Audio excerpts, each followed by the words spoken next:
NIAT에 대해서 이제 그 기초 과정이잖아요, 여러분들이. 이제 이 NIAT가 어떤 의미가 있는지 먼저 설명을 드리는 게 그 여러분들이 그 경로를 잡는데 굉장히 좋은 것 같아요.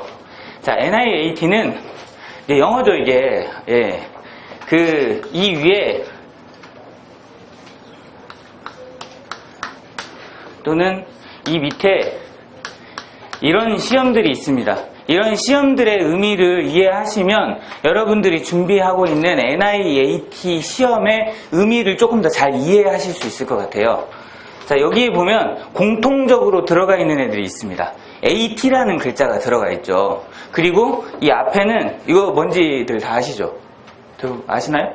예, 제가 별로 안 좋아하는 기업. 예, 글로벌 삼성 애티튜드 테스트라는 뜻입니다.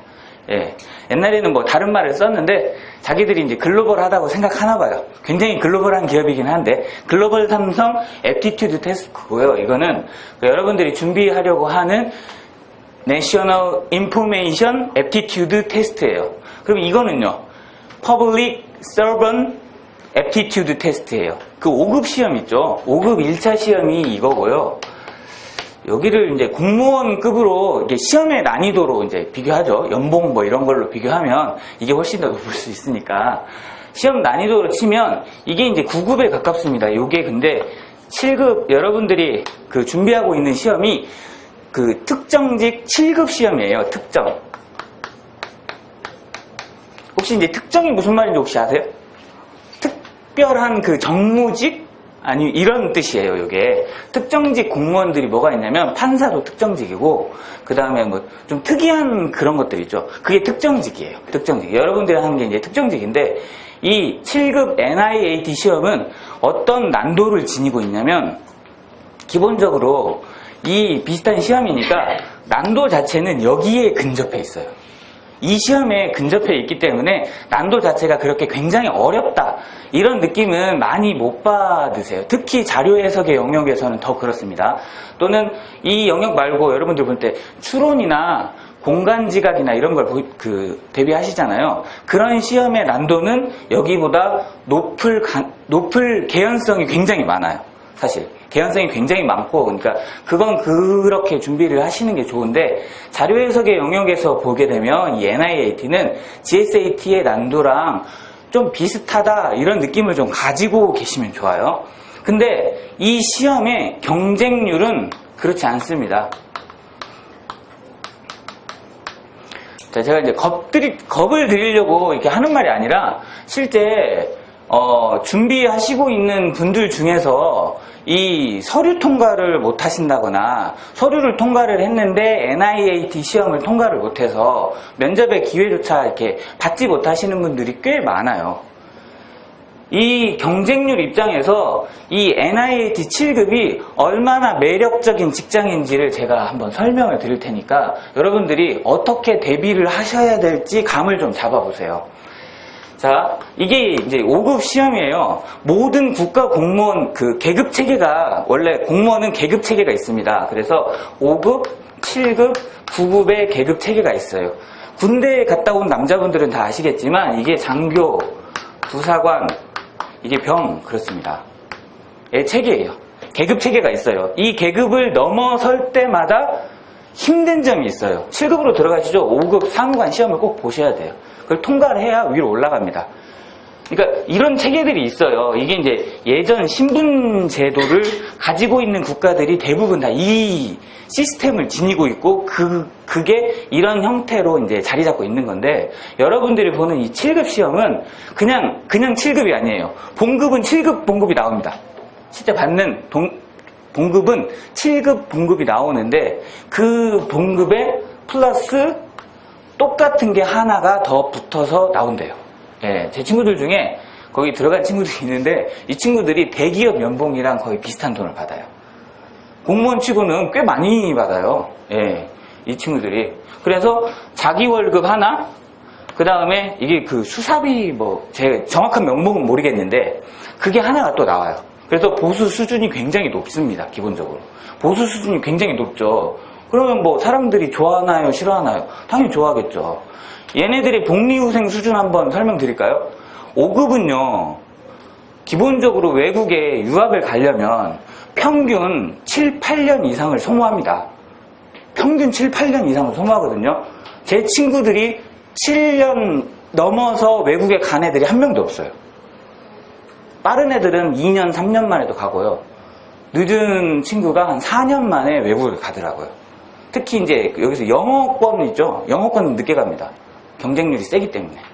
근데 그때 돈이 다 나와요. 체류비도 나와요. 월급도 나와요. 예, 학비도 나와요. 예.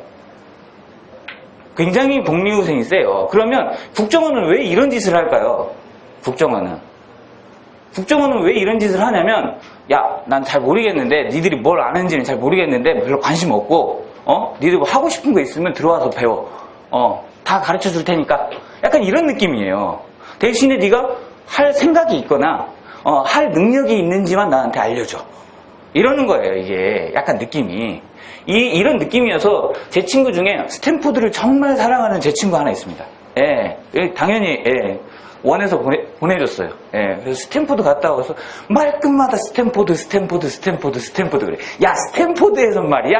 야, 스탠포드는 말이야. 미치겠어요, 보기만 하면.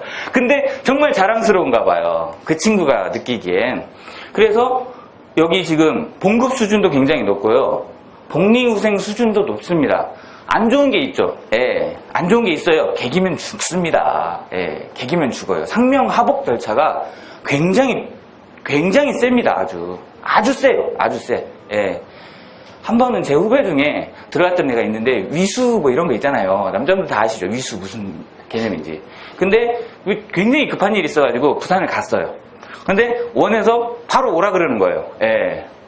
그 자동차가 터질 뻔했답니다. 그냥 220까지 밟고 계속 부산에서. 예. 그래 봐야 뭐 2시간 반 이상 걸리죠. 예. 뒤지게 혼났답니다. 아주.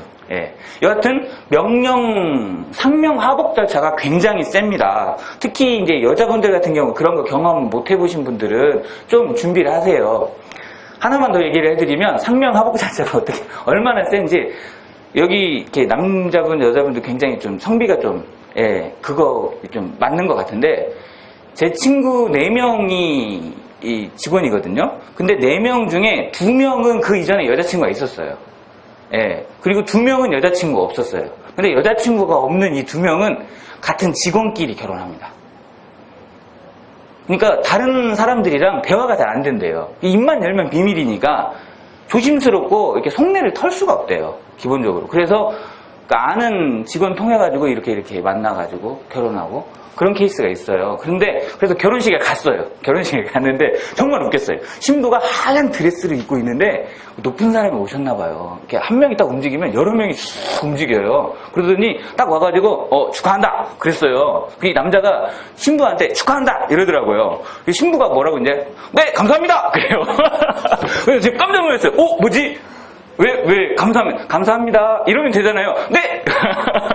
예, 다 낚아더라고요. 예. 그것도 굉장히 아리따운 신부가 단아까를 하니까 좀 약간 컬처쇼크 비슷한 그런 느낌이 있었어요. 근데 나중에 물어보니까 자기 훈련관이래요. 훈련관. 자기 했던 훈련관이라고 그러더라고요. 여하튼 이게 급여체계도 그렇고 상명하복 절차가 강한 대신에 그 뒤에 있는 경제적이나 다른 것들은 책임진다는 느낌이 있어요. NIAT는 기본적으로. 국정원은요. 그러면 여기가 다른 직장보다 또 하나만 또 얘가 물 먹어요. 물을 먹으려고 이렇게 배가 고픈가 봐요. 이제 얘가 이 급여체계도 좋고 복리후생도 굉장히 좋잖아요. 안정적인 직장이고요. 여기서 뭐 이렇게 잘랐다는 거는 높은 사람들은 잘립니다. 정권이 바뀌면. 예. 근데 직원들은 별 상관없어요.